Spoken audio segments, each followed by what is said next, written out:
warahmatullahi wabarakatuh.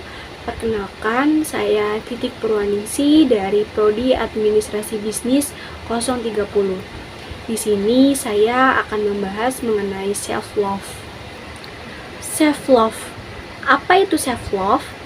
Sebenarnya ada banyak sekali definisi tentang self-love. Ada yang memandang bahwa self-love adalah kemampuan untuk memprioritaskan diri sendiri. Ada yang mendefinisikan self-love sebagai percaya kepada diri sendiri. Atau ada juga nih yang memaknai self-love sebagai berbaik hati pada diri sendiri. Self-love bukan hanya tentang memenuhi kebutuhan fisik saja, tapi juga kebutuhan batin secara psikis yang selama ini mungkin sering kita lupakan.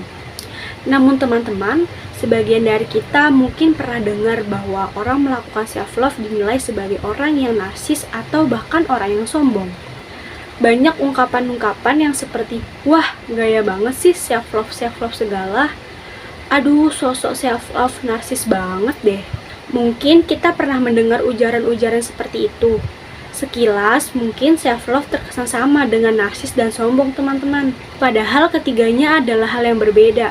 Self-love atau mencintai diri sendiri adalah kemampuan kita membahagiakan diri tanpa membuat perbandingan dengan orang lain. Pusat dari self-love adalah diri kita sendiri dan segala kebutuhan kita. Tapi pada akhirnya kita juga harus menyadari bahwa mencintai diri sendiri juga membutuhkan kebijaksanaan. Kita harus jeli agar mencintai diri sendiri tidak berubah jadi menjadikan diri kita sebagai pusat perhatian orang lain atau self-centered. Kita juga harus hati-hati teman-teman agar self-love tidak membuat kita menjadi merasa lebih baik dari orang lain. Dengan kata lain, belajar untuk mencintai diri sendiri juga harus belajar mengendalikan diri. Kita harus mempunyai kontrol atas diri kita sendiri. Tapi percayalah bahwa mencintai diri sendiri dengan bijak tidak akan menghilangkan esensi kebahagiaan yang seharusnya kita miliki dan kita rasakan. Setidaknya ada 3 alasan mengapa kita perlu mencintai diri sendiri. Alasan yang pertama yaitu happiness. Orang yang mencintai dirinya sendiri akan lebih mudah mendapat dan merasakan kebahagiaan dalam dirinya. Kebahagiaan kita bergantung pada bagaimana kita memperlakukan diri kita sendiri. Teman-teman bayangin, kita sudah menganggap sepele diri kita sendiri. Kita menganggap diri kita adalah orang yang gagal. Kita sering overthinking. Kita akan merasa cemas terus-menerus, ngerasa stres berlebihan, dan pada akhirnya kita tidak bahagia. Aku juga mau membahas praktis untuk mencintai diri kita sendiri. Yang pertama itu ada positive self-talk. Aku yakin banget gak semua orang punya kemampuan untuk melakukan self-talk. Ada yang ngerasa janggal, ada yang ngerasa aneh, ada yang ngerasa gak bermanfaat. Tapi entah kenapa, at least kita harus bisa mengekspresikan positive things yang kamu pikirkan dan rasakan apapun bentuknya.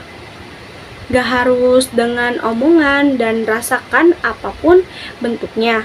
Gak harus dengan berbicara, bisa dengan tulisan, lukisan, bisa dengan meng-record, dan apapun pokoknya deh, lakukan sesering mungkin untuk berdialog dengan diri kita sendiri. Hanya mereka yang kenal dengan siapa dirinya yang akan bisa terus bertumbuh ke arah yang lebih baik. Mengetahui kekurangan dan kelebihan kita adalah cara kita untuk memunculkan kekuatan dan melihat potensi diri kita. Sebetulnya peluang apa sih yang masih bisa kita eksekusi untuk kita bisa bertumbuh? Ada beberapa tips agar kita bisa makin mencintai diri kita sendiri. Tips yang pertama adalah penerimaan. Pernah nggak kalian memandang diri kalian sendiri sebagai orang yang kekurangan? Ketika diajak foto bersama teman-teman misalnya, kita berpikir ternyata saya tidak secantik mereka ya. Ketika semua orang merayakan pencapaiannya, kita justru merasa rupanya saya tidak bisa apa-apa ya. Kurang percaya diri itu sesuatu yang wajar kok, tapi bukan berarti kita harus memeliharanya secara terus-menerus. Selalu merasa kurang dan tidak layak hanya akan membuat kita benci dan marah terhadap diri kita sendiri. Saya yakin kita semua pasti pernah merasakan kondisi seperti ini. Bahkan saya pun pernah mengalaminya. Namun pertanyaan kuncinya adalah kapan kita mau mengakhirinya? Kapan kita akan berhenti melihat diri kita sebagai bingkai ketidaklayakan? Daripada bertanya mengapa kondisi saya seperti ini, bukankah akan jauh lebih baik jika kita bertanya apa yang bisa saya lakukan dengan diri saya ini? Kita fokus pada solusi, bukan berputar terus pada masalahnya. Ternyata dalam bermedia sosial bisa juga loh mempengaruhi self-love. Sebagian besar dari kita, terutama anak muda, pasti memiliki akun sosial media. Bahkan banyak yang memiliki lebih dari satu. Terus-terusan melihat kehidupan orang lain di sosial media dapat membuat kita membandingkan diri kita dengan mereka.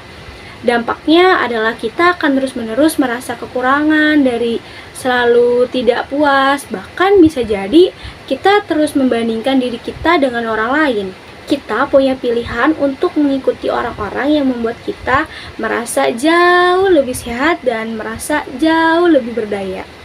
Digital rating bukan hanya persoalan apa dan siapa yang kita lihat, tetapi bagaimana kita membatasi penggunaan bermedia sosial secara bijak dan sesuai kebutuhan kita.